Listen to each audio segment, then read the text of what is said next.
Bonsoir, salut, c'est Kai. J'interviens sur le dernier épisode de Jujutsu Kaisen qui vient de sortir. D'après ce que j'ai cru comprendre, avec plusieurs heures de décalage par rapport aux habitudes. Bon, bah écoute, c'est juste un jour de décalage. Bon, je pense que les animateurs de MAPPA, si c'est le cas, auraient mérité de se reposer plus. Maintenant, en l'occurrence, en se reposant qu'une journée, on a encore eu droit à une régalade. Il est difficile d'en dire autrement ou d'avoir une interprétation différente sur cet animé, tant et si bien, il reste et demeure exceptionnel. La saison 1 était sympathique, un peu lente. La saison 2, c'est masterclass sur masterclass. Alors, ça ne veut plus dire grand-chose, hein, à force de dire que tous sont masterclass. Mais effectivement, on peut difficilement faire mieux. Ça reste pour l'instant l'apogée de l'animé à l'heure actuelle. Pour revenir sur l'épisode, donc c'est encore une fois un très bon épisode. Un très bon épisode qui effectivement s'évertue à montrer simplement les tailles de Yuji après avoir vu la catastrophe qu'il a déclenchée indirectement.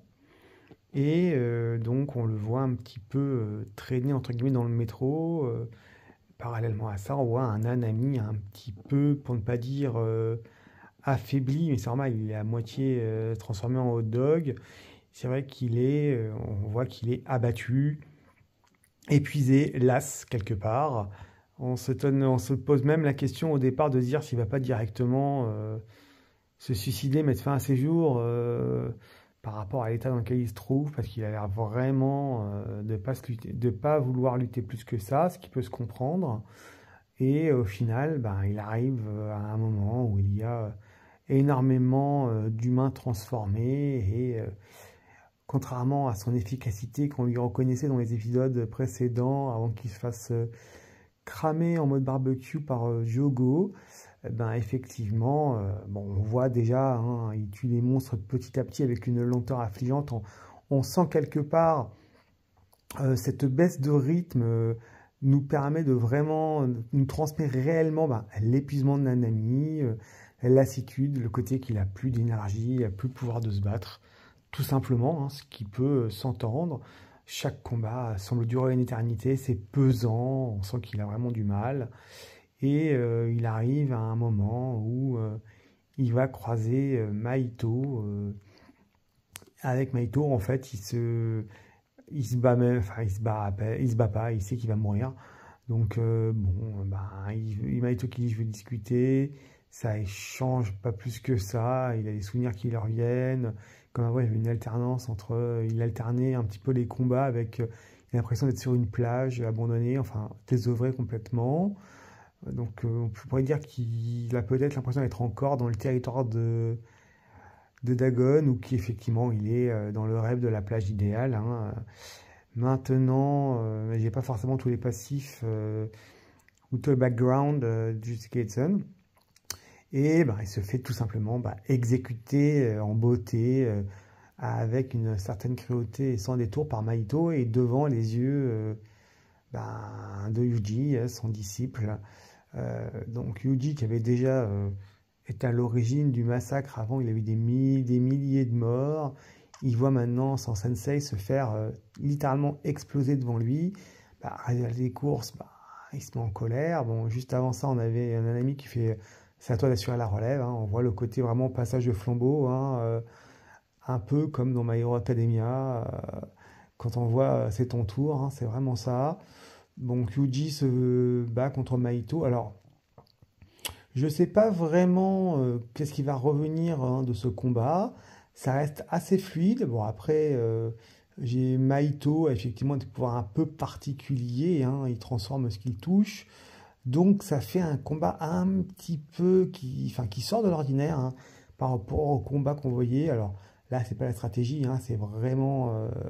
Voilà, il mitraille Yuji de ses pouvoirs. On va avoir différentes attaques qui sont même difficilement définissables. On voit un Yuji colère qui effectivement répond avec ses points. Donc bon, c'est un combat un peu long. Alors, je pense qu'il va y avoir une deuxième partie de combat.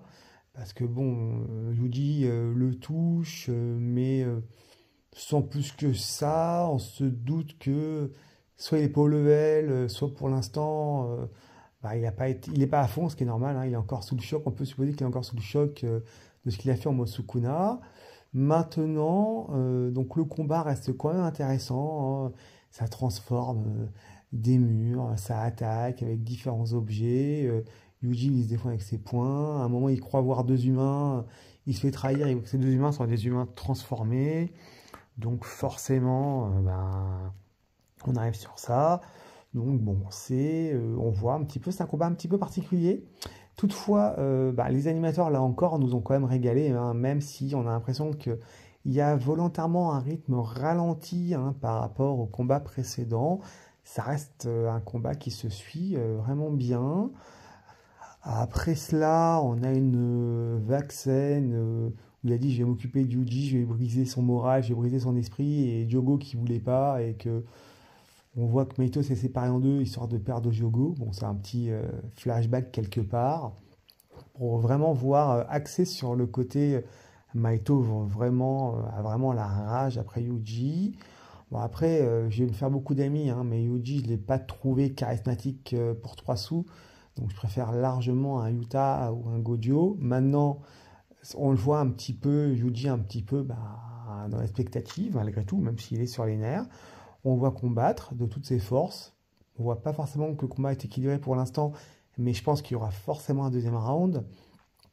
Et puis on arrive sur effectivement une deuxième partie où on voit Maito qui va effectivement qui va affronter tout simplement, qui tombe sur une autre combattante dont j'ai oublié le nom, hein, donc j'ai oublié son nom, celle qui lançait les couteaux, je crois que c'est Nobara. Et donc du coup on se dit qu'il va y avoir un petit combat, et qu'après on se pose la question de savoir s'il va avoir le pouvoir et la force d'être au niveau, en fait, hein, parce que c'est vrai que là, par rapport à ça, on se dit mais est-ce qu'elle a le level, hein, parce que Maito c'est quand même laminé Nanami avec un doigt, hein, il s'est vraiment explosé avec une facilité déconcertante. Alors certes, il était vraiment dans un piteux état, hein, donc ça, bien évidemment. Maintenant, là, on est vraiment dans un très piteux état. On peut se dire qu'effectivement, ben, il a quand même du niveau, le Maito, hein, même si effectivement, il est moins impressionnant, hein, qu'un Jogo, hein, dans son style. Donc on voit effectivement, c'est Nobara, hein, c'est bien ça. Donc on voit que c'est un style un petit peu différent. On voit que c'est un combat qui peut s'avérer tout à fait intéressant. Donc là, vraiment, je vais voir, mais à mon avis, sans spoiler, je pense sincèrement que Nobara, qu'elle combatte avec effectivement Yuji ou pas, je pense qu'elle n'est pas du tout au niveau. Donc on verra. Je pense que j'ai vraiment me donner tort.